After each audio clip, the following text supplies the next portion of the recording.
Hello, everybody. Welcome to Grounded Roots Healing. I'm Jason, and I'm laying on my couch because I can't sleep. Um, and I have my constant companion here. She seems to follow me everywhere and plant herself firmly on me. But I had an epiphany, which seems to happen constantly now, just all day. Today was kind of a slow day as far as downloads, but when I went to bed, I became extremely restless. In the past, this is it's spirit trying to get me up because there's something I need to learn. So I knew immediately. I got that feeling that I was not going to be able to sleep no matter how hard I tried. Uh, it's time to just get up, see what I'm supposed to figure out. And recently I have a ton of trouble sleeping in the first place, or have historically, but I've kind of had a reset and I've been sleeping pretty well. Last night, exception. I had a terrible sleep, but I had dreams and lessons in those dreams. So, what I've been going through recently is shadow integration, accepting the parts of me that I would choose to get rid of if I could,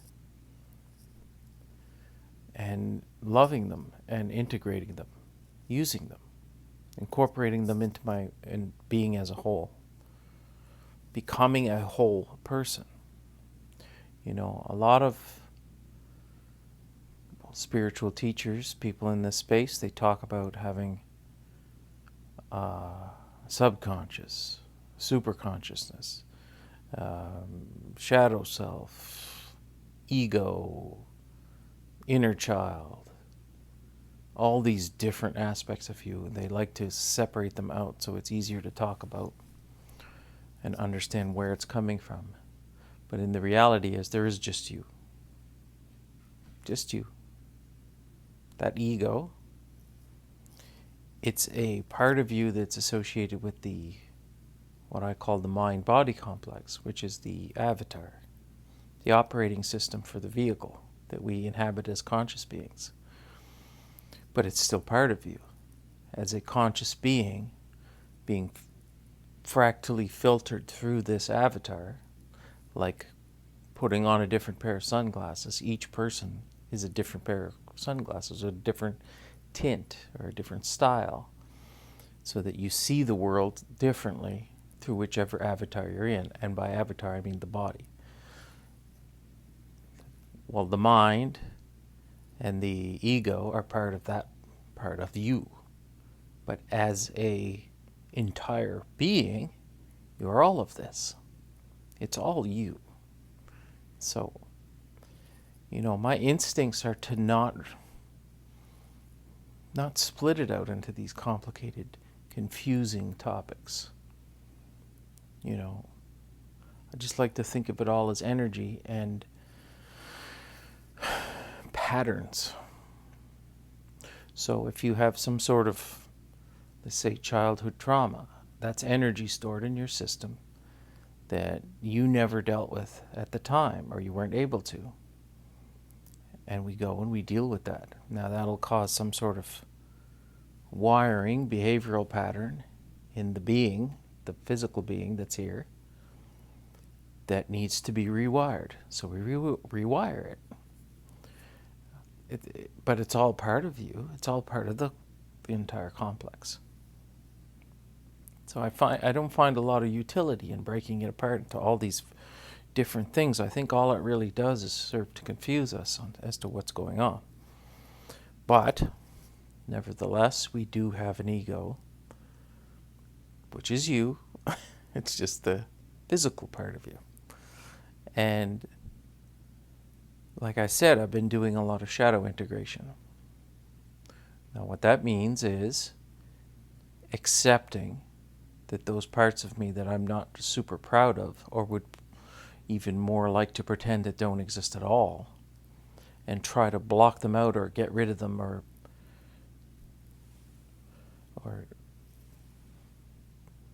not have them actually happen, well, that's impossible. That's part of your actual physical being. It is part of it. So I've been going through and accepting that that's part of me, which means that's called shadow integration. Okay, I'm accepting that the body, left to its own devices, would react in a certain way under a certain circumstance. So if someone were to yell at me, let's say, just for example, maybe the mind-body complex and the ego would yell back. The initial reaction would be feeling threatened, like very animalistic, and then incorporating some sort of behavioral pattern that it's done in the past that maybe has worked before. And then we try this and we see what it happens. Well, that's part of you, that you are partially animalistic and partially programmed. It's like a circuit that just gets turned on under certain circumstances. Well, okay, it does you no good to pretend like that doesn't exist. That thought, that reaction is going to come up in you. The goal is to consciously react. Hear the thought, hear the reaction, and apply what you need to. Now, maybe in some circumstances, none of the reaction that the mind-body complex, the ego, the shadow, employs is applicable, and you want to avoid using any of it. But having the thought come up, the reaction, the anger, the feeling, and then being conscious enough to push it to the side and not allow it to be expressed into the world, now you've integrated it. You've accepted it. It's not really integrated, but you've at least conquered, and you're not going around being an unconscious being wreaking havoc. You're having unconscious things done to you. Are you awake enough to stop doing the unconscious things back and repeating this endless cycle of nonsense and craziness? The integrating part is when you can use it. So some of those reactions are quite useful and can be applied in a conscious way. So there are some circumstances, most of the time you want to shut it down, but there's some instances where it can be useful. So I've been going through over the last 3 to 5 days, I can't remember, it's all blending into one now. But whenever I did that shadow integration video, and since then I've been facing these things, these parts of me, the impatient part of me. Being impatient, often there's nothing you can really do good with that. But not feeling bad because that impatientness pops up is the thing that you want to get to. You are not the feelings, you are not the body. They are yours to use, but there is no judgment on you, or shouldn't be, especially from yourself, on having those thoughts or having those feelings. You are not them, therefore they do not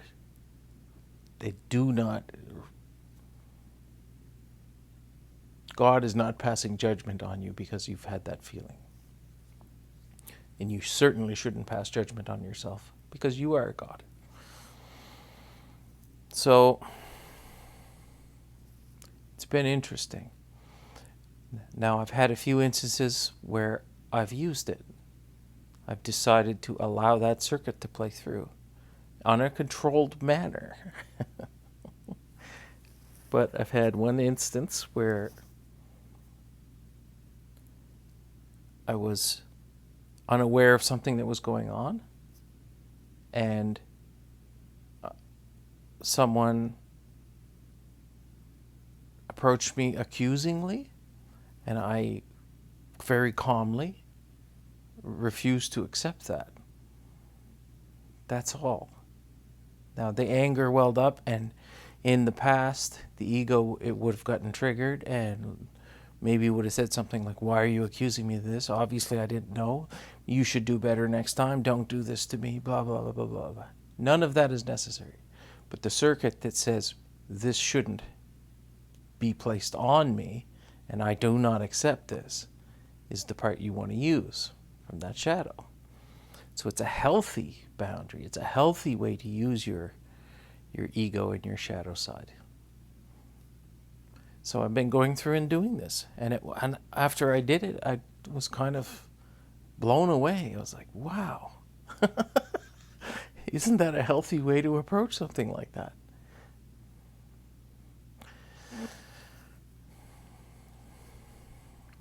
So we continue to learn. We keep going on. We keep learning this stuff. Now, last night I had another dream, in quotations, where something similar happened, and where I was learning in the dream realm, in the astral, how to apply my will and to even get a little more aggressive with it, because it was required for that situation. So it's like in the police force, where you're not supposed to use more force than's absolutely required to subdue somebody. You go one level above the force that's being applied to you, and that's it. You don't go full lethal force. You just use what's necessary. So there was a scenario going on in this dream state where I was not being allowed to even talk. Every time I tried to get something out and explain my position, I was being shut down and yelled at, and then being bullied, essentially. And I immediately stopped it. And then when that wasn't enough, I went to another level. And then when that wasn't enough, I went to another level. Healthily applying that shadow side, but no more than is necessary. So, yeah, one level above what's necessary. But you're using, in this way, you're using those parts of you that you were trying to suppress before. Now, this is shadow integration. This is really integrating it where you actually get to functionally use it. But here's the kicker. Now, all of those things that happened to you in the past, the stuff that you wish hadn't happened to you, that made those circuits, that made that shadow part of you that you wanted to just drive away. Now, this is why. These are the things that made you who you are. You're now using all of that trauma, all of the damage caused by that trauma, that created this strong being with these very strong boundaries, and you're turning it around and using them in a healthy way. So now you flip the script and you're using all that stuff that happened to you as a kid for good, to affect change in your own life, to be the strongest human that has ever been seen by integrating it and learning how to use that part of you that was created in the fires of hell, essentially, in some cases, for good. And this is how you turn it around. This is how you integrate. This is how you use that shadow self to do good in this world. So I think I'll leave it there. From my unconventional video studio here in Eastern Canada. Like I always say, I hope this video finds you well. I love you all. And, sign up for my Patreon. We'll see you soon.